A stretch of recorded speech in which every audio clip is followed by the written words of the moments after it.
As the cost of streaming goes up, there's one thing I keep hearing people say, and it's that the cost of streaming is now just as expensive as cable.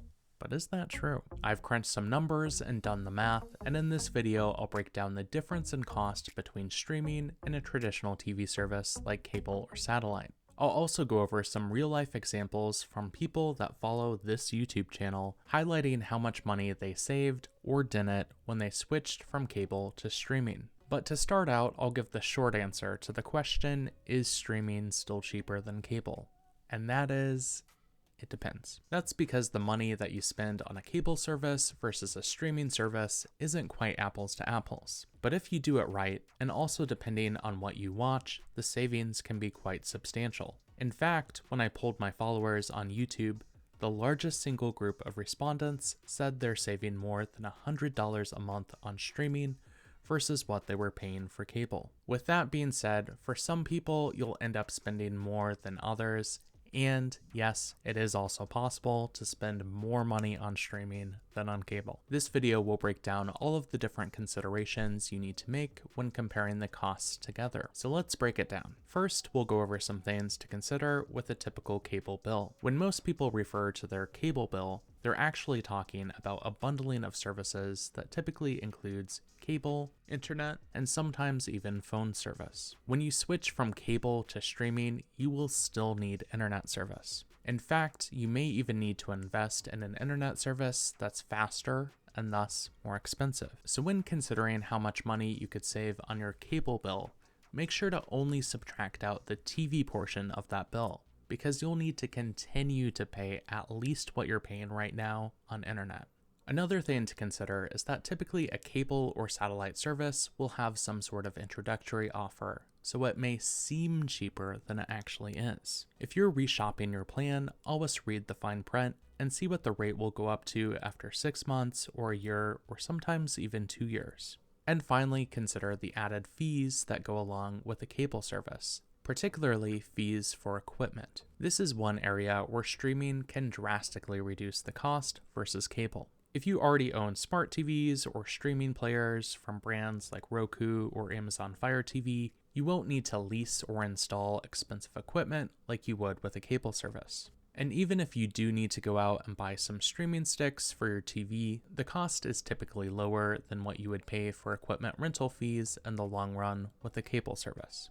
Now let's consider some of the ways that your bills for streaming are different than cable. First off, and this is the biggest one, is that streaming is largely a la carte. You can subscribe to whatever streaming services you want, although there are a lot of them. The TV watchers who will typically need to spend the least amount of money on streaming are people like me, who watch a little bit of movies, some TV, maybe some live news, but you don't really watch that many live sports. But the people who will need to spend the most amount of money, at least if they want to watch everything live when it's first on, are sports fans. The companies involved in the TV business know that live sports are the one thing that traditional TV services are hanging on by, and they absolutely use that to their advantage. Streaming services that give you access to live sports channels like ESPN or NFL Network, or even just your local channels over streaming like NBC or ABC, are going to be the most expensive by a significant margin. But one of the good differences with streaming is you don't have to deal with long-term contracts. So if you want to subscribe to a streaming service like Netflix, for example, for a couple of months, try it out, then cancel and switch to Hulu for a couple months, and then cancel that and go back,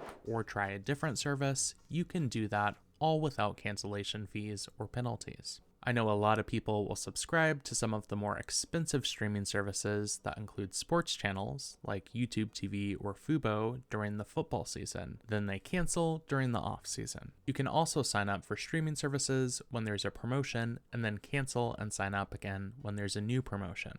Although sometimes you'll have to use a different email address to make it look like you're a new customer. While hopping back between different streaming services or signing up for something and then canceling can become logistically complicated, it can also save you money. And it's something you wouldn't be able to do with cable. So here's what you'll need to do to compare your current cable bill versus what your streaming budget could be. First, figure out what money you'll need to spend for internet service by itself. Remember, you'll still need to keep this portion of your bill, although this could give you the opportunity to reshop your internet provider and also save some money on that too. When discussing the cost of internet services, it's important to remember that the cost can vary wildly depending on the area you live in and the speed of internet service that you get. As for the internet speed you'll need for streaming, an article from US News and World Report recommends that for 2 or more people that stream high-definition video, an internet connection with at least 12 to 25 megabits per second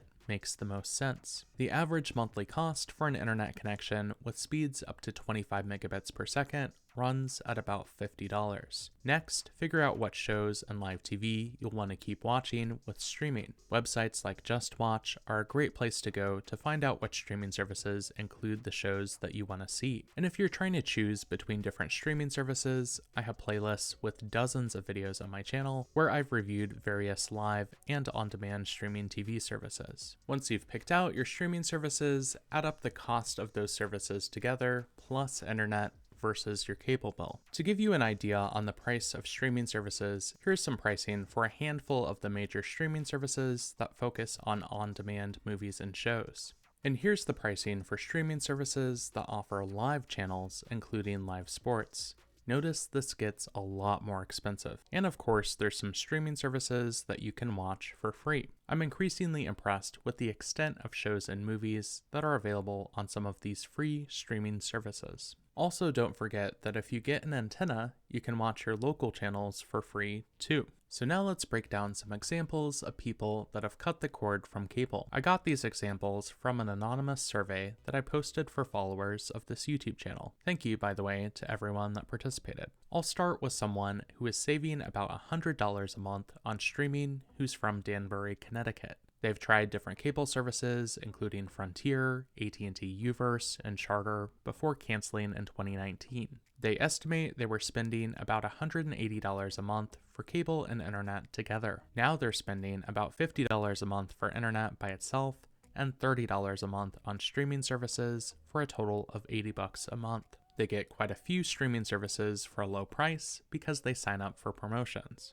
which is a very good strategy. With $100 in savings, these are among the people who are saving the most by cutting the cord from cable. Next, I'll move on to someone who cut the cord last year from Reno, Nevada. Their previous cable/internet bill was $220 a month. Now they pay $100 a month for internet, which is on the higher end. That's more than my internet service costs, by the way. They also subscribe to Netflix, the Disney Bundle, as well as Sling. Altogether, that's a total of $82 a month for streaming, which means they're paying $182 a month for internet and streaming versus $220 before. That's a savings of $38 a month. Now, their savings might not be quite as big as the previous example, but consider that they're still saving over $450 a year. Finally, we have someone who is not saving money by cutting the cord. They were subscribed to Spectrum in Grand Junction, Colorado, where they were spending $120 a month for internet and TV service. After canceling in 2017, they now have internet that is $50 a month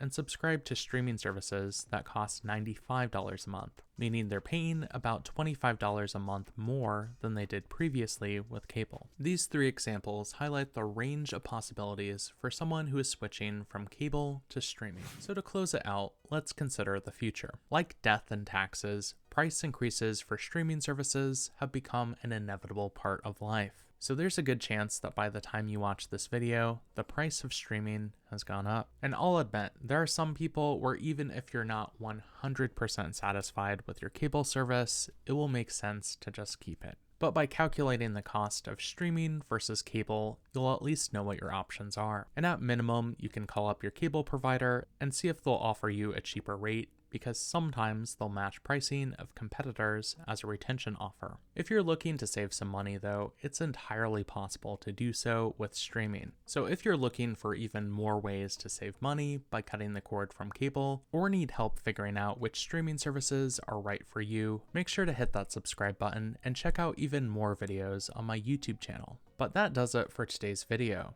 Are you going to become a cord cutter? Let me know in the comment section. As always, if you enjoyed this video, make sure to give it a thumbs up and hit that bell icon to stay notified when I post new videos. Thanks for watching, everybody. Bye-bye.